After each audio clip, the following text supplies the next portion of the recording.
Amigos oyentes, leeremos de nuevo la palabra de Dios en 1 Corintios capítulo 15.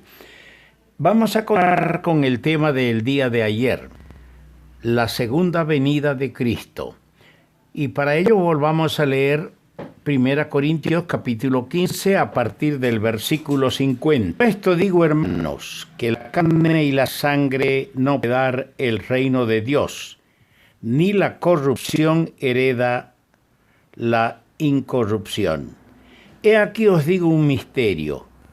No todos dormiremos, pero todos seremos transformados. En un momento, en un abrir y cerrar de ojos, a la final trompeta, porque se tocará la trompeta y los muertos serán resucitados incorruptibles, y nosotros seremos transformados. Porque es necesario que esto corruptible se vista de incorrupción y esto mortal se vista de inmortalidad. Y cuando esto corruptible se haya vestido de incorrupción y esto mortal se haya vestido de inmortalidad, entonces se cumplirá la palabra que está escrita: sorbida es la muerte en victoria. ¿Dónde está, oh muerte, tu aguijón? ¿Dónde, oh sepulcro, tu victoria? Ya que el aguijón de la muerte es el pecado, y el poder del pecado, la ley. Mas gracias sean dadas a Dios, que nos da la victoria por medio de nuestro Señor Jesucristo. Ahora pasamos a leer en Primera Tesalonicenses, el capítulo 4, y leamos desde el versículo 13. Tampoco queremos, hermanos, que ignoréis acerca de los que duermen, para que no os entristezcáis como los otros que no tienen esperanza. Porque si creemos que Jesús murió y resucitó, así también traerá Dios con Jesús a los que durmieron en él. Por lo cual os decimos esto en palabra del Señor, que nosotros que vivimos, que hayamos quedado hasta la venida del Señor, no precederemos a los que durmieron. Porque el Señor mismo, con voz de mando, con voz de arcángel y con trompeta de Dios, descenderá del cielo, y los muertos en Cristo resucitarán primero. Luego nosotros los que vivimos, los que hayamos quedado, seremos arrebatados juntamente con ellos en las nubes para recibir al Señor en el aire, y así estaremos siempre con el Señor. Por tanto, alentaos, consolaos los unos a los otros con estas palabras. Que el Señor añada su bendición a tan hermosa lectura y que sin duda ha de ser una sublime enseñanza alentadora, animadora a nuestro corazón, hablar de la segunda venida de Cristo. El Señor dijo en Mateo el capítulo 13, el versículo 35, allí el Señor dijo: velad pues, porque no sabéis cuándo vendrá el Señor de la casa. Esta es una recomendación muy hermosa, muy sublime que nos hace el Señor. Velad es estar despierto, estar atento, porque no sabemos cuándo vendrá el Señor, el dueño de la casa, el dueño de la iglesia. Vendrá por ella, sin duda alguna. Hemos venido considerando desde el día de ayer este tema de la segunda venida de Cristo y hemos señalado que el próximo evento que se tiene que verificar es precisamente la venida del Señor por la iglesia. Y hemos apuntado que la segunda venida de Cristo tiene dos fases o dos etapas que son diferentes en modo y circunstancias. Y comenzamos a ver 8 diferencias 8 diferencias entre la venida de Cristo por su iglesia y su venida en gloria con la iglesia para reinar. Hemos visto 5 diferencias y vamos a continuar viendo las restantes, considerando estas diferencias entre la venida de Cristo por su iglesia y su venida en gloria con la iglesia para reinar. En sexto lugar, otra diferencia que tenemos es la venida de Cristo para llevar a los suyos. Es una verdad inminente, es decir, pendiente. Puede ocurrir cualquier momento sin previo aviso. Esto es lo que caracteriza a la venida del Señor por nosotros, por la iglesia. Es inminente. Puede ocurrir cualquier momento, ya sea durante el día o durante la noche, sin ningún aviso. Para la segunda venida, la segunda etapa, para la segunda etapa de esta su segunda venida, primero tienen que ocurrir ciertas cosas. ¿Cuáles, por ejemplo? Primero, el rapto de la iglesia. Si la iglesia está aquí en la tierra es porque el Señor no ha venido en su primera etapa. Cuando el Señor lleve a la iglesia, ahí sí, está ya la llegada o venida en su segunda etapa. Segunda cosa que podemos decir en cuanto a lo que tiene que ocurrir antes de su segunda etapa o su segunda fase de la venida que Él hace a la tierra. Es el rapto de la iglesia en primer lugar, el aparecimiento de la abominación desoladora que habla el capítulo 24, verso 3 de Mateo. La abominación desoladora, la gran tribulación, eso se lo puede ver en Mateo 24, versos 3, verso 15, verso 21. En séptimo lugar, su venida por los redimidos, su venida para arrebatar a la iglesia, no será vista ni oída por el mundo. Esto es importante destacarlo. No será vista ni oída por el mundo. Solo los creyentes vamos a subir al encuentro del Señor en el aire. En cambio, la segunda etapa va a ser vista por el mundo entero. Leemos en Apocalipsis capítulo 1, el versículo 7, dice: He aquí que viene con las nubes, y todo ojo le verá.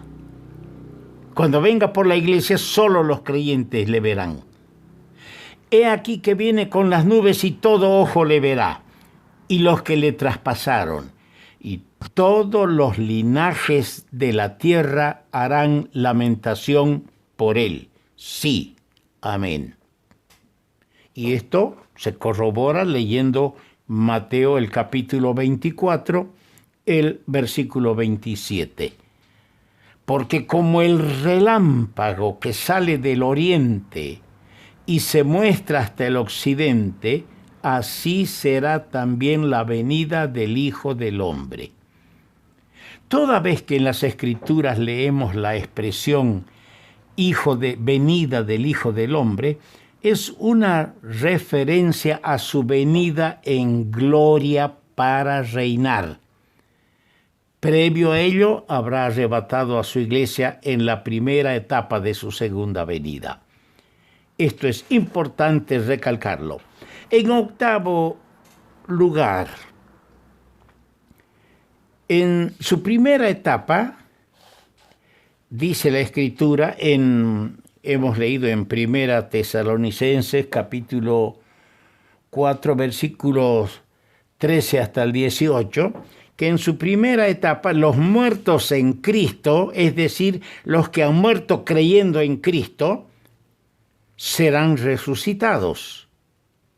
Y los creyentes que estemos vivos para aquel momento, que aún estemos vivos, vamos a ser transformados. Eso es lo que hemos leído acá, en Primera Tesalonicenses.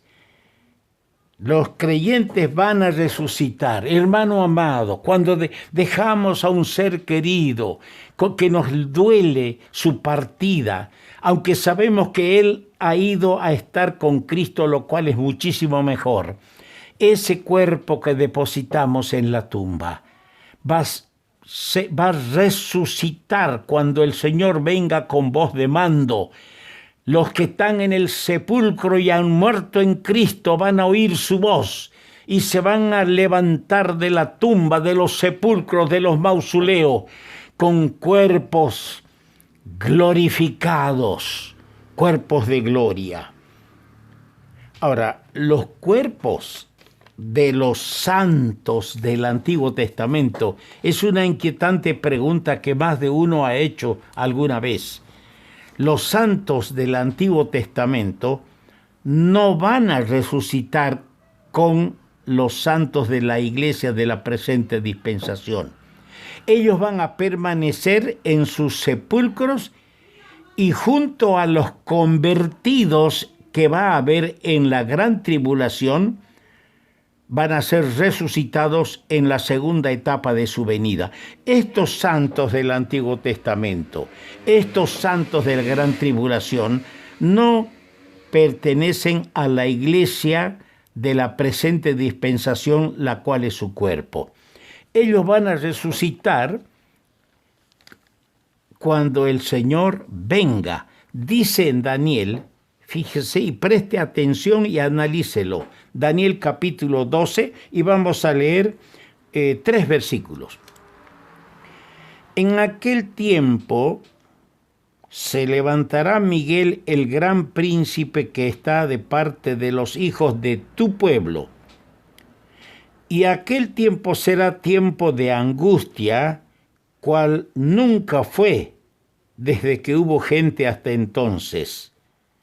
Pero en aquel tiempo será libertado tu pueblo, todos los que se hallan escritos en el libro. Dice en Jeremías capítulo 30, verso 7, que ese tiempo será tiempo de angustia para Jacob, para Israel, en aquel tiempo. Ahora, muchos en aquel tiempo de los que duermen en el polvo de la tierra serán despertados.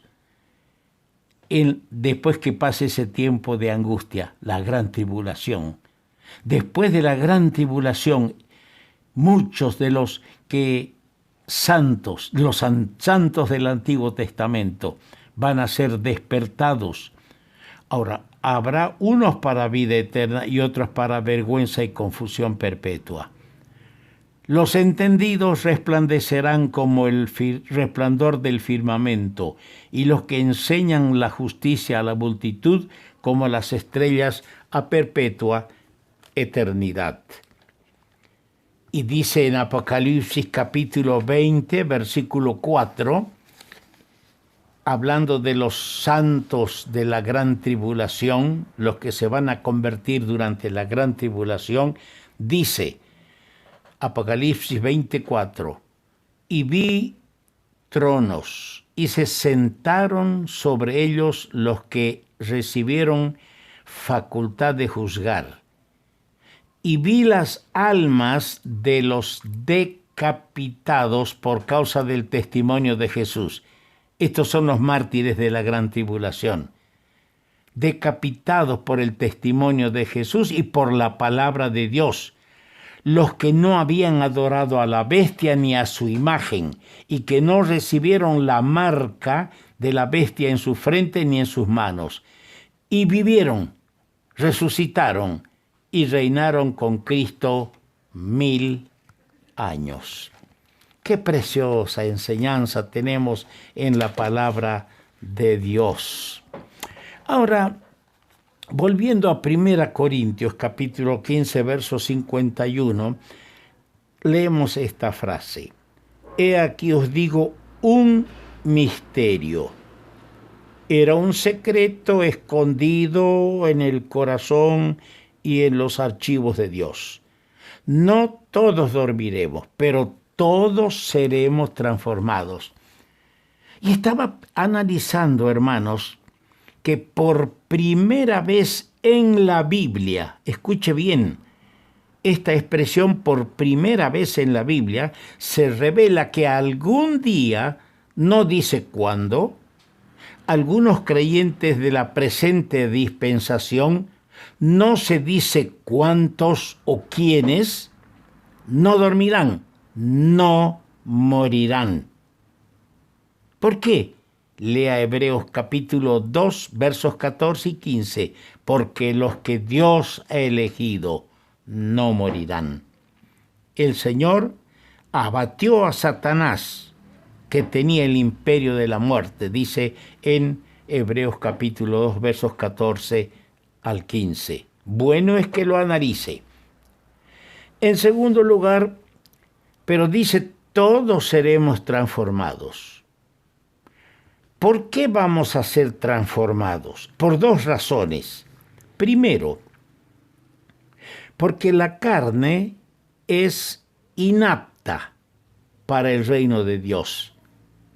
La carne y la sangre, hemos leído en 1 Corintios capítulo 15, que la carne y la sangre no pueden heredar el reino de Dios. 1 Corintios 15, 50. Pero esto os digo, hermanos, que la carne y la sangre no pueden heredar el reino de Dios, así como la corrupción tampoco hereda la incorrupción. No hereda la carne el reino de Dios. ¿Por qué razón? El apóstol Pablo nos explica en Romanos 7, 18. Yo sé que en mi carne no mora el bien. Por esa razón, porque en nuestra naturaleza carnal, en este cuerpo, no mora el bien. Por eso es que necesitamos ser transformados. En segundo lugar, porque la sangre no sirve y no se necesita para vitalizar el cuerpo celestial. La sangre es para dar vida a la carne.